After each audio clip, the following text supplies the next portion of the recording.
सोचिए जरा, हजारों लोगों की भीड़, बड़े बड़े नेताओं का आना जाना और एक छोटी सी पर्ची जिस पर किसी का भी पूरा कच्चा चिट्ठा लिखा होता है।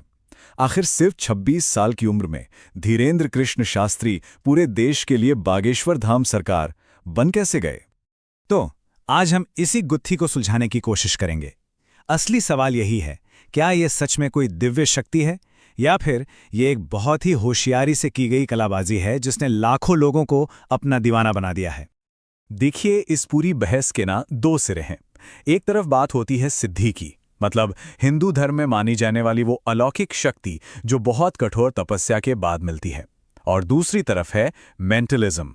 ये एक तरह की परफॉर्मिंग आर्ट है जिसमें माइंड रीडिंग, तेज ऑब्जर्वेशन और साइकोलॉजी का इस्तेमाल करके ऐसा दिखाया जाता है कि किसी के पास कोई खास शक्ति है। तो चलिए इन दोनों बातों को दिमाग में रखकर उनकी पूरी कहानी को शुरू से समझते हैं। कहते हैं ना, किसी भी इंसान को समझने के लिए उसके अतीत को, उसकी जड़ों को समझना बहुत जरूरी होता है। तो चलिए कहानी को बिल्कुल शुरू से शुरू करते हैं, देखते हैं कि ये सब कहां से शुरू हुआ। तो बात है 4 जुलाई 1996 की। मध्य प्रदेश में छतरपुर जिले का एक छोटा सा गांव है गढ़ा। यहीं धीरेंद्र कृष्ण गर्ग का जन्म हुआ, जिन्हें आज हम सब बागेश्वर धाम सरकार के नाम से जानते हैं। उनका बचपन बहुत ही ज्यादा गरीबी में गुजरा। सोचकर देखिए, एक कच्चा, लगभग टूटा हुआ सा घर, और परिवार का गुजारा कैसे होता था? धार्मिक कथाएं सुनाकर और जो भिक्षा मिल जाए उससे। गरीबी का आलम कुछ ऐसा था कि कई कई दिन तो ऐसे भी गुजरते थे जब पूरे परिवार को एक वक्त की रोटी भी नसीब नहीं होती थी। आज वो जहां हैं, उसे देखते हुए ये कल्पना करना भी मुश्किल है। तो सवाल तो मन में आता ही है कि इतनी मुश्किलों और गरीबी से निकला एक लड़का अचानक ऐसी शक्तियों का दावा कैसे करने लगा? खैर, उनकी कहानी के मुताबिक इसका जवाब उनके दादाजी से जुड़े आध्यात्मिक सफर में छिपा है। धीरेंद्र शास्त्री कहते हैं कि उन्हें जो भी मिला है वो उनके दादाजी भगवान दास गर्ग की देन है। वो उन्हें ही अपना गुरु मानते हैं। उनके दादाजी निर्मोही अखाड़े से जुड़े एक जाने माने सिद्ध संत थे। अब यहां अष्टसिद्धि की बात आती है। हिंदू मान्यताओं में ऐसा माना जाता है कि अगर कोई बहुत कठिन तपस्या और साधना करे तो उसे 8 तरह की खास अलौकिक शक्तियां मिल सकती हैं। और दावा यही है कि धीरेंद्र शास्त्री को बालाजी की कृपा से ये सिद्धियां मिली हुई हैं। और जब भी उनसे उनकी इन शक्तियों के बारे में पूछा जाता है ना, तो वो खुद क्या कहते हैं? वो कहते हैं, मैं कोई चमत्कार नहीं करता, मुझे बस एक अंतर्ज्ञान होता है और मैं उसे कागज पर लिख देता हूं। ये बालाजी की कृपा है। वो इसका क्रेडिट खुद को नहीं बल्कि बालाजी हनुमान को देते हैं।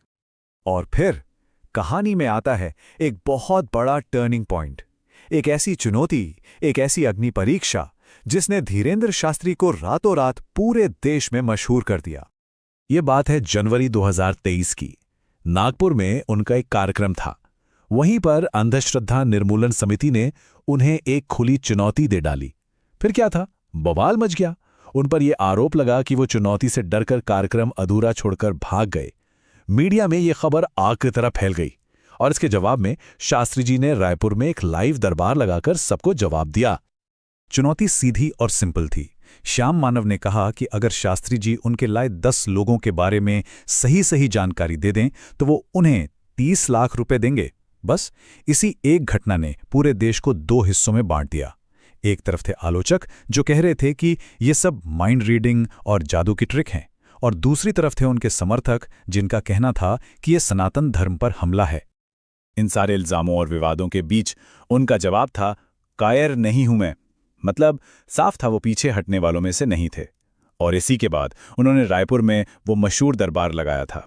ये एक लाइन उस समय के पूरे माहौल को बयां कर देती है। अब इस पूरे विवाद का जो नतीजा निकला ना, वो बड़ा ही मजेदार था। जिस चुनौती का मकसद उन्हें बेनकाब करना था, उसने उल्टा उन्हें और भी ज्यादा मशहूर बना दिया। जानते हैं इस विवाद का असर क्या हुआ? असर ये हुआ कि रातों रात उनके फॉलोअर्स की संख्या लाखों में पहुंच गई। सिर्फ भारत में ही नहीं बल्कि दुनिया भर में लोग उन्हें जानने लगे।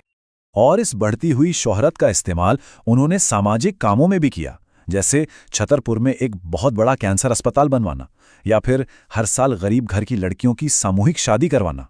ये काम भी अब उनकी पहचान का एक बहुत बड़ा हिस्सा बन चुके हैं।